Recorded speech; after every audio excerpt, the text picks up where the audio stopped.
مسیح یسوع کے بابرکت فتح مند اور جلالی نام میں آپ سبوں کی سلامتی ہو۔ عزیزو، خداوند آپ سب کے ساتھ ہو۔ خداوند آپ سب کو برکت دے۔ آج کا دن ہم سب کے لیے خداوند مبارک کرے، آمین۔ آئیے عزیزو، آج صبح ہم کلام مقدس میں سے پڑھیں گے یعقوب کا عام خط، اس کا پہلا باب۔ لیکن کلام پر عمل کرنے والے بنو، نہ محض سننے والے جو اپنے آپ کو دھوکہ دیتے ہیں،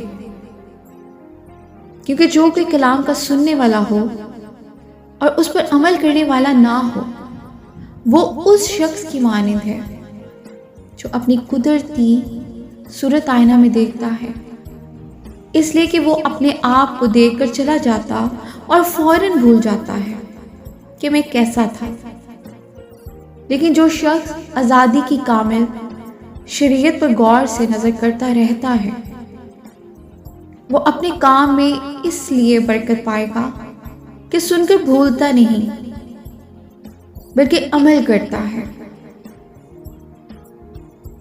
اگر کوئی اپنے آپ کو دیندار سمجھے اور اپنی زبان کو لگام نہ دے بلکہ اپنے دل کو دھوکہ دے تو اس کی دینداری باطل ہے۔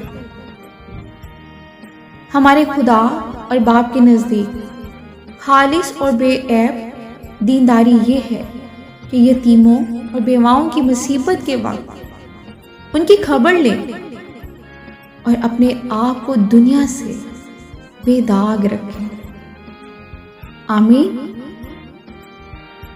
خداوند کے زندہ پاک کلام کے پڑھے اور سنے جانے میں اس کی برکت ہو۔ خداوند کا شکر ہو۔